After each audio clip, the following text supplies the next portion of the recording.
As you know, the Congressional Fire Services Caucus remains the largest caucus on Capitol Hill. And one reason that we are as effective as we are, one of the many reasons, but one reason is that our caucus is blessed with very, very talented leadership. And the next speaker is an example of that leadership. Please help me welcome honorary co-chairman of the Congressional Fire Service Caucus, Congressman Steny from Maryland.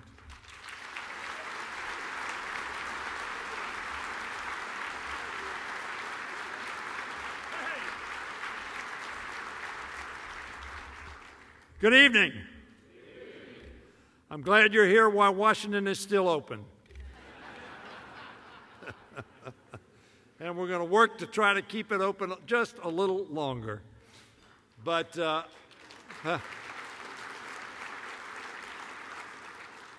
one thing I know, that I am in a room with all essential personnel, period.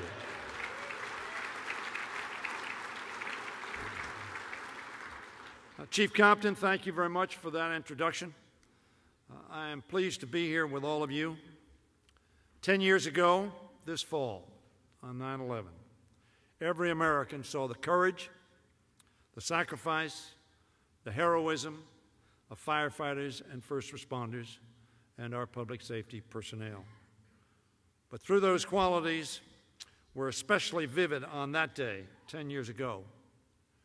Every one of you knows there are job requirements and characteristics that are reflected every day, every night of every week and every month and every year.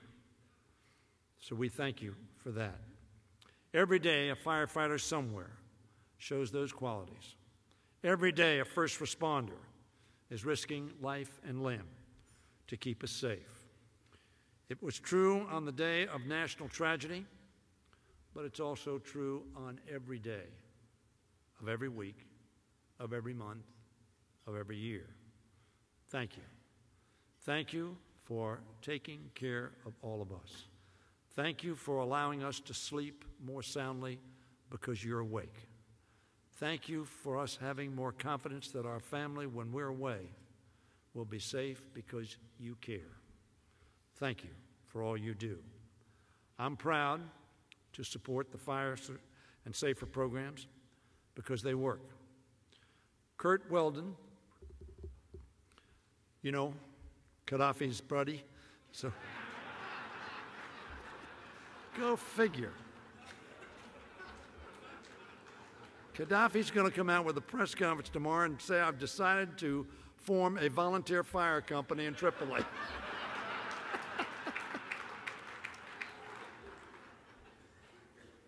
As I was saying about fire and safer, I'm proud to support them because they meet the needs of our fire departments.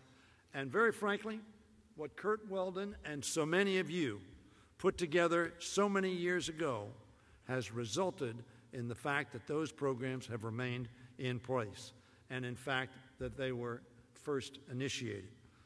These grant programs have helped our community firefighters afford protective equipment, help them enter buildings more safely, backup power generators that keep their stations running during emergencies, and full staffing, so that fire departments are not sitting empty or unprepared when disaster strikes. In fact, an independent study by the U.S. Fire Administration found that these programs are making fire departments more prepared and better equipped for emergencies and disasters. In December of last year, we tried to pass an omnibus appropriation bill in the United States Senate. Unfortunately, we didn't get the votes to pass that bill, unfortunately because it would have provided for $420 million for SAFER and $420 million for the fire grant program. Earlier this year, some in Congress frankly tried to cut those vital programs.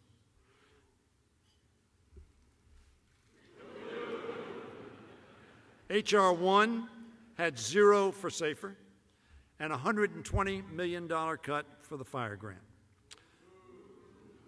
Keep it coming. They tried to cut funds that pay for modern equipment the latest training, which keeps you safer and makes you more effective in keeping all of us safe, and firehouses that are fully staffed. Bill Pascrell was a leader when that bill came to the floor in restoring funding. Bill is here most nights that we have this banquet. He's not here tonight, I understand, but he was a critical player. Pete King, who's going to be speaking after me, was a critical player, a bipartisan effort. Peter King from New York, Bill Pascrell from New Jersey, worked hand in hand, Republican and Democrat, making sure that that got done. We restored $390 million to the fire grant program, $420 to SAFER. That was an important effort for us.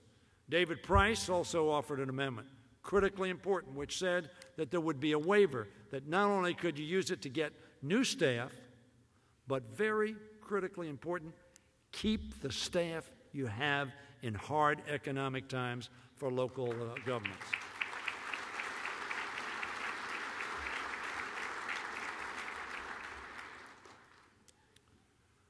I come from Maryland. Emmitsburg is in Maryland. And every year, we go to Emmitsburg with the families who have lost emergency responders in the course of their duty.